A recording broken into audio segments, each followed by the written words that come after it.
کوئی معمولی بات نہیں ہے. تو اس لیے القرآن حیاتی کہیے، نور فی الظلمات، یہ ایک روشنی ہے.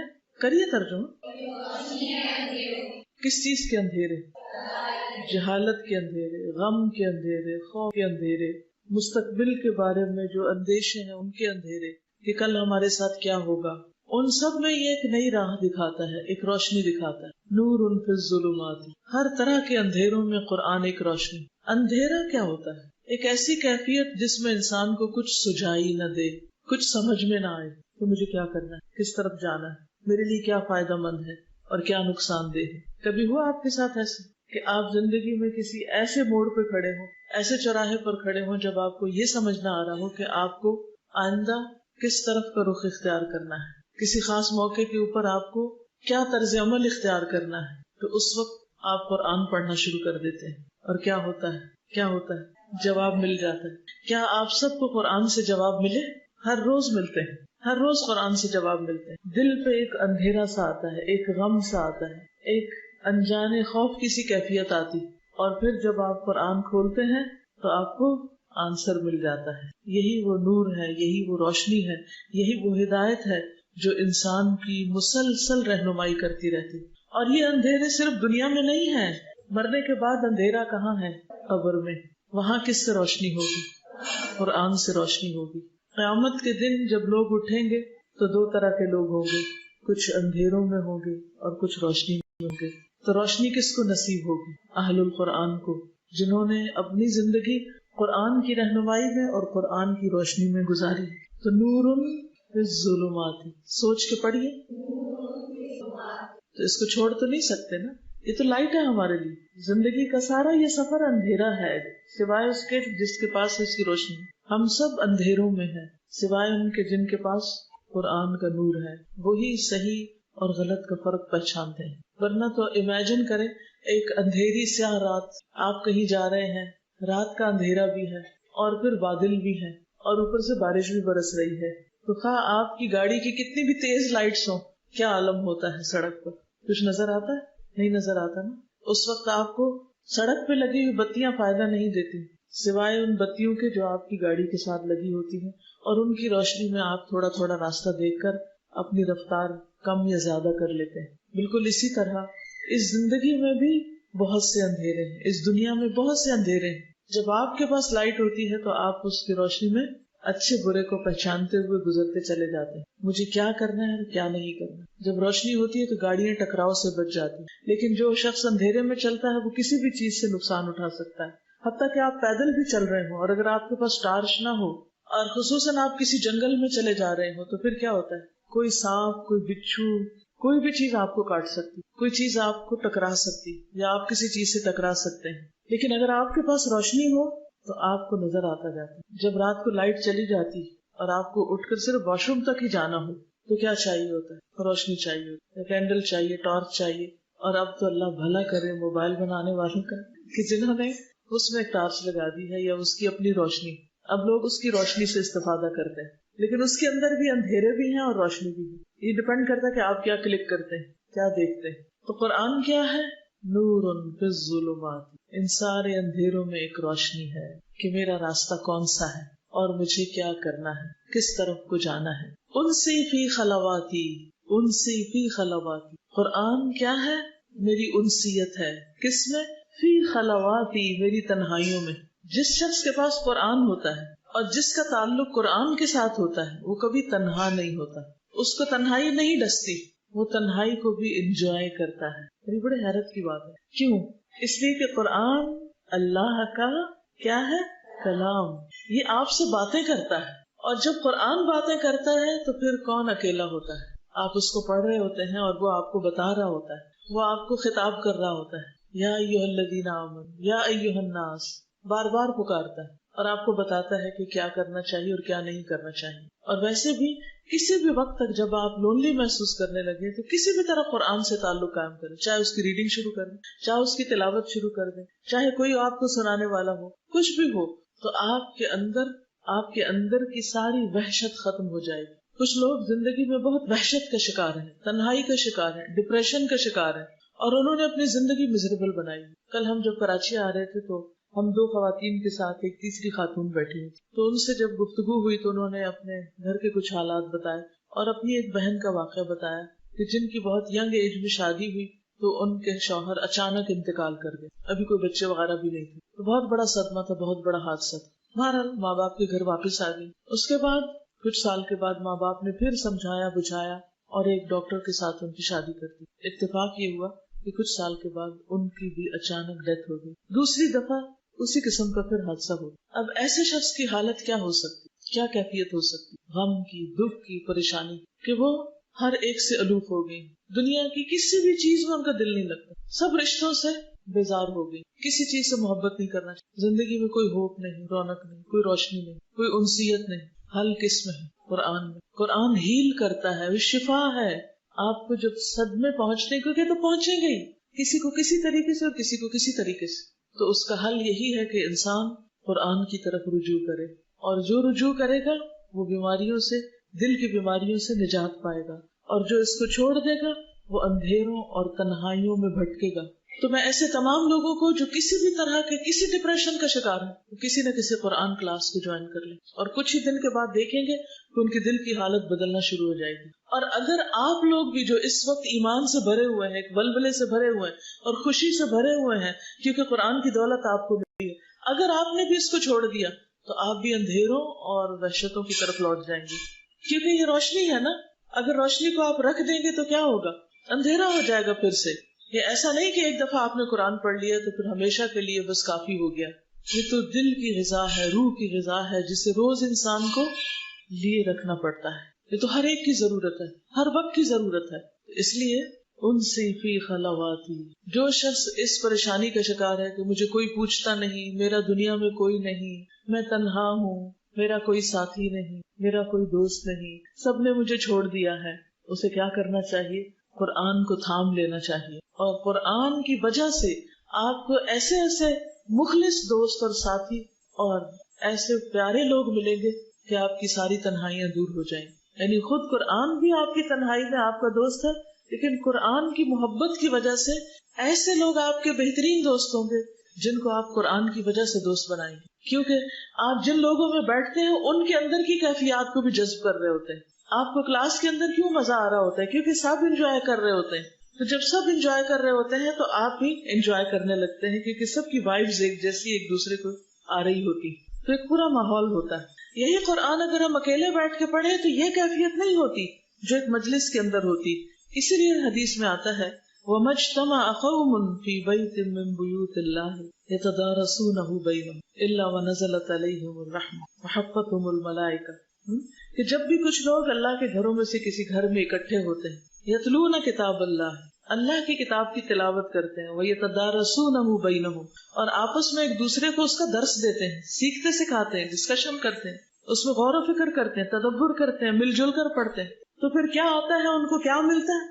نزلت علیہم الرحمۃ، ان پر رحمت نازل ہوتی، ان پر سکینت طاری ہوتی، فرشتے ان کو گھیر لیتے ہیں، اکٹھے ہو کر ان کو آسمان دنیا تک چھا جاتے ہیں اور ان کو اپنے پروں کے سائے تلے سمیٹ لیتے ہیں. اور پھر جب یہ مجلس ختم ہوتی ہے تو اللہ سبحانہ وتعالیٰ کے پاس جاتے ہیں. اور پھر اس حدیث کے آخر میں آتا ہے کہ جس شخص کا عمل سست ہوا اس کا حسب نسب اور اس کا خاندان اس کو آگے نہیں بڑھا سکتا، یعنی پھر وہ ساتھ ساتھ عمل کرنے والے بھی ہوتے ہیں. اور وہ حدیث تو آپ نے سنی رکھی ہوگی کہ جس میں آتا ہے کہ تم میں سے کیا کوئی شخص چاہتا ہے کہ ہر روز صبح بطحان اور عقیق جائے اور 2 موٹی تازی اونٹنیاں بغیر کسی قطع رحمی اور ظلم کے لے آئے.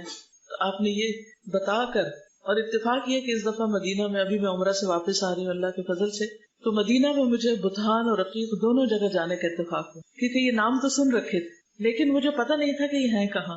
جب بھی یہ بطحان اور عقیق آتا تھا نا لفظ، تو میں سمجھتی تھی کہ ایک یہاں ہے اور ایک یہاں، ساتھ ساتھ 2 چیزیں، لیکن وہ تو ایک طرف نکلی مدینہ کی اور دوسری طرف نکلی، اور اتنی وسیع جگہ.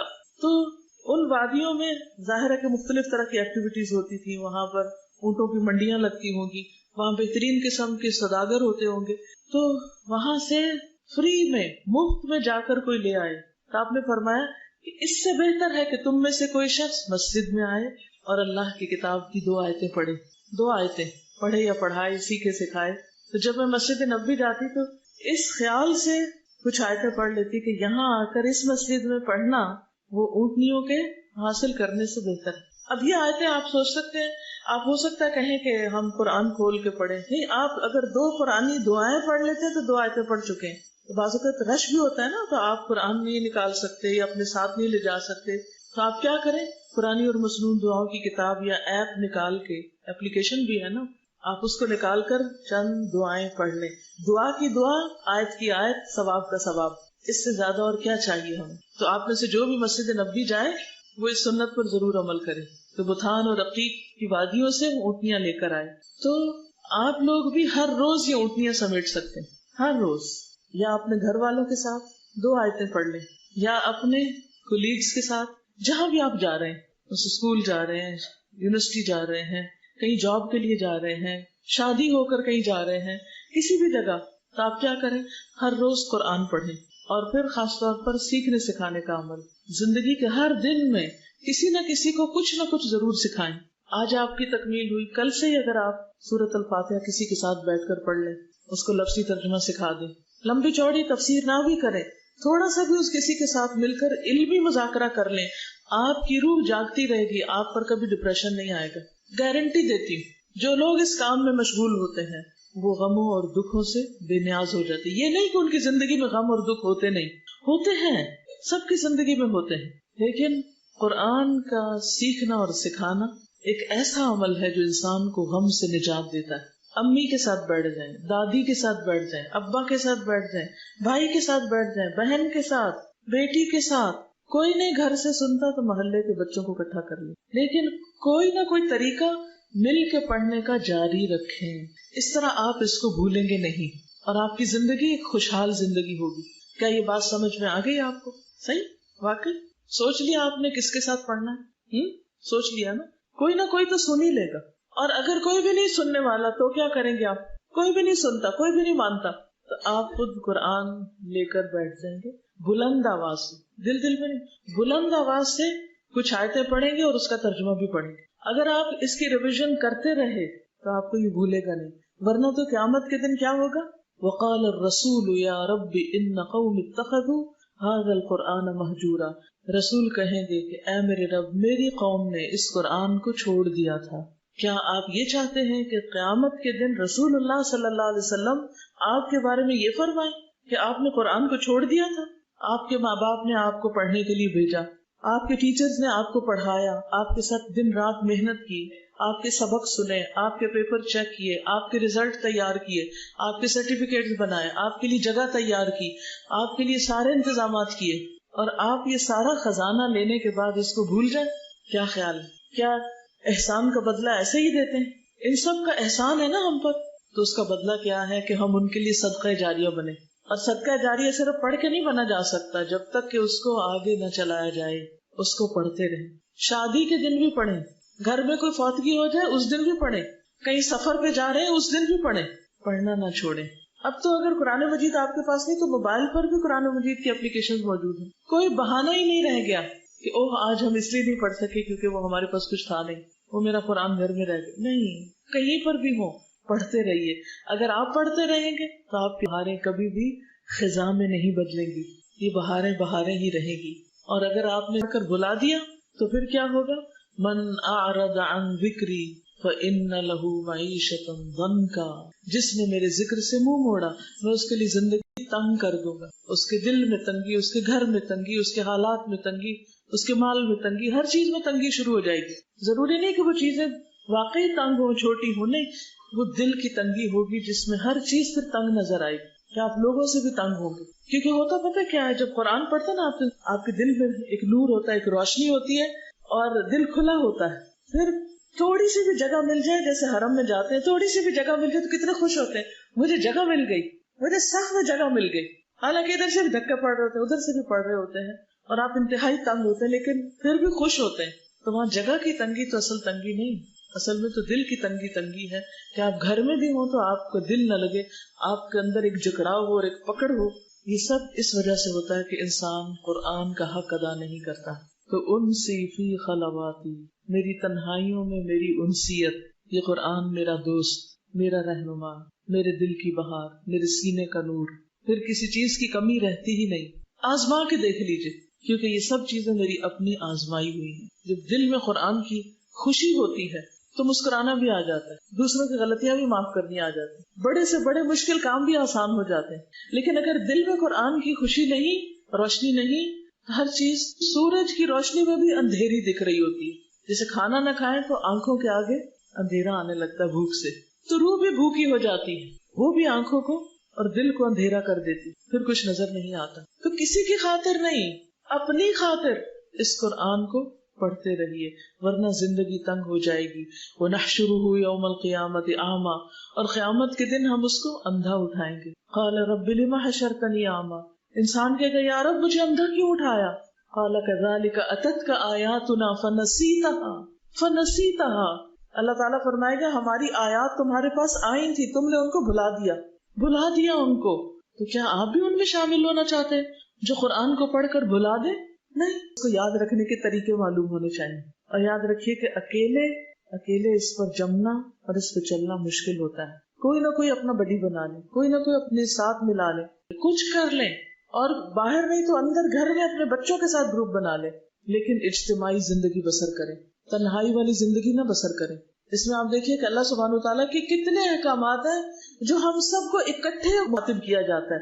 یا ایھا الذین آمنو، کون سا صیغہ ہے؟ آمنو جمع کا صیغہ ہے نا، تو سب اس میں شامل ہو جاتے ہیں. کتب علیکم الصیام ایاک نعبد و ایاک نستعین، ہر جگہ اکٹھے ہیں ہم، تو دین کا کام بھی اکٹھے ہو کر مل جل کر کیجئے.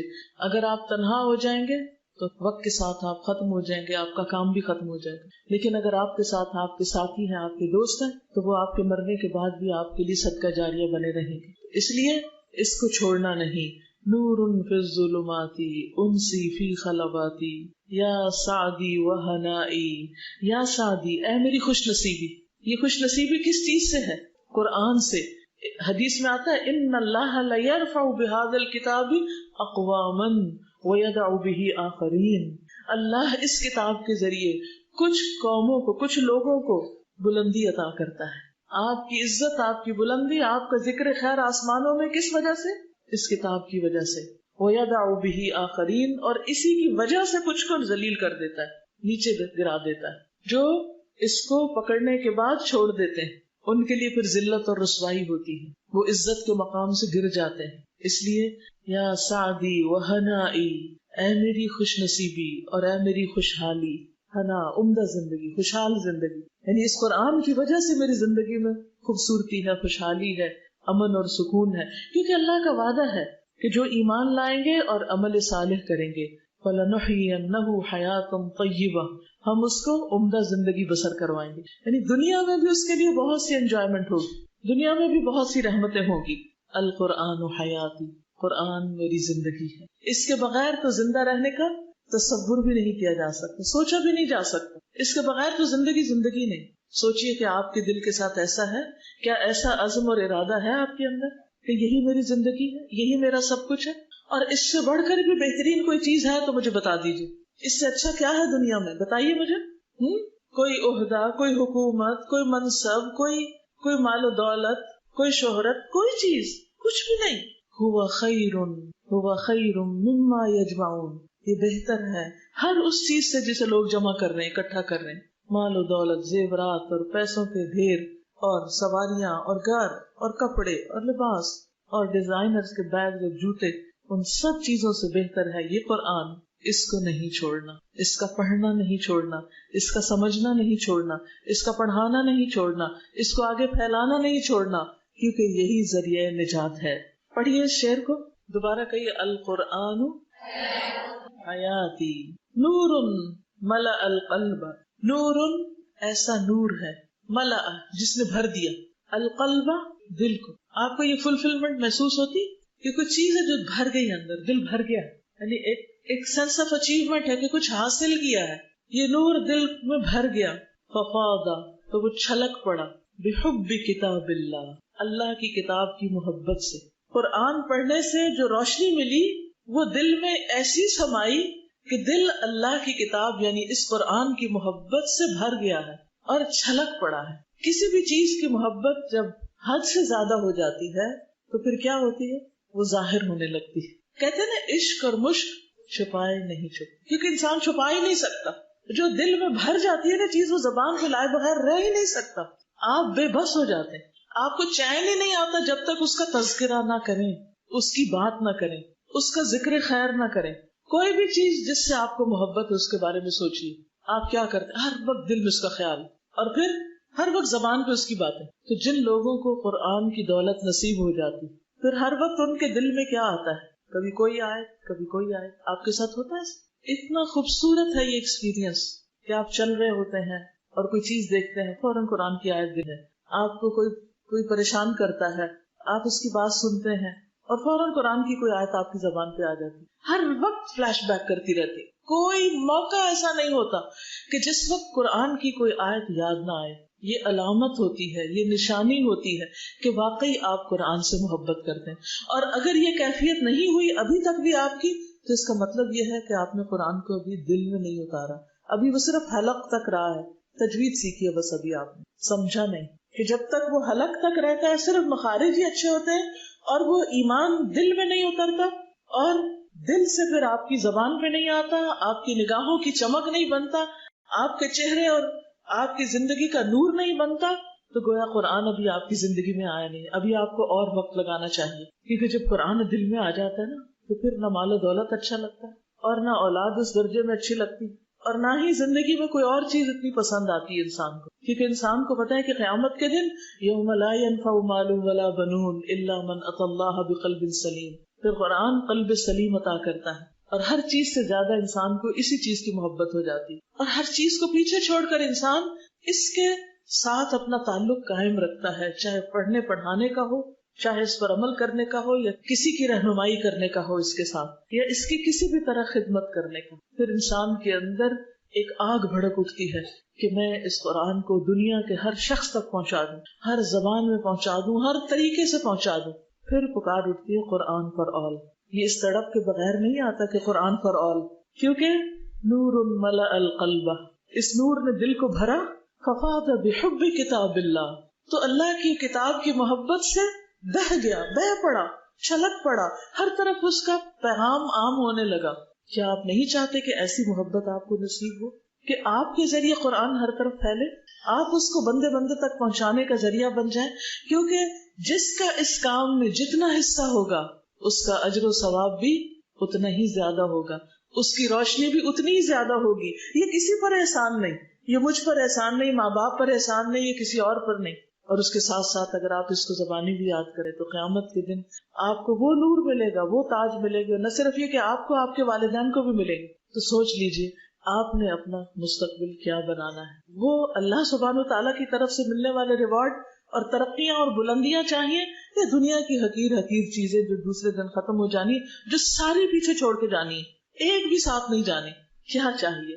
اگر واقعی آخرت کی کامیابی چاہیے تو پھر اس کے لیے کوشش کرنی ہوگی. من اراد الآخرۃ وسعى لها سعيها وهو مؤمن اولئک کان سعیهم مشکورا. من اراد الآخرہ، جس نے آخرت کا ارادہ کیا، وسعى لها سعيها، اور اس کے لیے کوشش بھی کی، انتھک کوشش. اگر 1,00,000 لوگوں تک آپ نے قرآن پہنچا دیا تو آپ نے مجھے 1,00,000 اور کو اس سال میں پہنچانا. چین سے بیٹھنا نہیں، یہ نہیں کہنا ہاں بہت اب پھیل گیا، اب تو طرح طرح کے لوگ پڑھنے لگے اور کافی ہو گئے. نہیں، اور اس بات کی بھی فکر کرنی ہے کہ جو پڑھ چکے وہ عمل بھی کر رہے ہیں یا نہیں، وہ کسی اور چیز کی طرف تو نہیں ڈسٹریکٹ ہو رہے. تو نور ملأ القلب ففاض بحب کتاب اللہ اشرق دربی بالقرآن. اشرق چمک اٹھا، دربی میرا راستہ، بالقرآن قرآن کے ساتھ، یعنی میری زندگی کا یہ راستہ صراط مستقیم قرآن کی وجہ سے روشن ہو گیا ہے. مجھے اپنی زندگی کا مقصد مل گیا ہے، مجھے اپنا گول نظر آنے لگا ہے کہ کہاں تک پہنچنا ہے، کیا اچیو کرنا ہے. مجھے اپنی منزل نظر آنے لگی ہے کہ اب مجھے اپنی زندگی کو کس طرح استعمال کرنا ہے، کس کام میں لگانا ہے. مجھے پتا چل گیا کیا کرنا ہے اور کیا نہیں کرنا.